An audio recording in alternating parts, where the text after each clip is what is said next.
Efforts really matter. எனக்கு தெரியலங்க, like everyday இதை பற்றி நான் நிறைய யோசிச்சுட்டே இருப்பேன். ஒரு மாதிரி பைத்தியம் பிடிக்கிற மாதிரி ஆகிடும். ஏன்னா நம்மளோட இன்டென்ஷன்ஸ் எல்லாமே பியூர் தான். அந்த எஃபர்ட்ஸ்ன்றது எப்படி போடுவோன்னா அந்த லவ், கேர், அஃபெக்ஷன்லாம் வாரி வழங்குவோம். ஆனால் அந்த ஆப்போசிட்டில் இருக்கிறவங்க என்னென்னா அதை நோட்டீஸே பண்ண மாட்டாங்க. சில டைமில் தோணும், ஒருவேளை வேணுமனே பண்ணுறாங்களோ, நம்ம இவ்வளோ எஃபர்ட் போடுறது அவங்களுக்கு தெரிஞ்சே வேணுமனே நம்மளை கண்டுக்காமல் விட்டுறாங்களோ அப்படின்னு சொல்லிட்டு.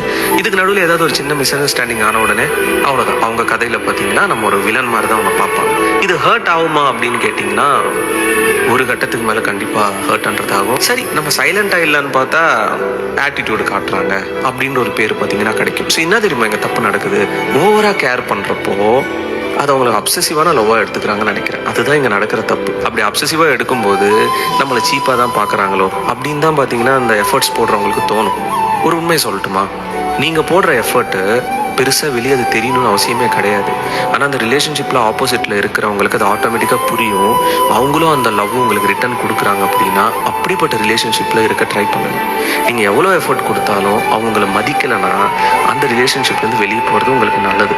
அண்ட் இல்லை, அவங்க என்னை மதிக்கலைனாலும் பரவாயில்ல, நான் என்னோட சைட்லேருந்து எஃபர்ட்ஸ் கொடுத்துட்டே இருப்பேன், காதலை பொங்கி தள்ளிட்டே இருப்பேன் அப்படின்னா அவங்க கண்ணுக்கு நீங்கள் எப்படி தெரியுமா தெரிவிங்க?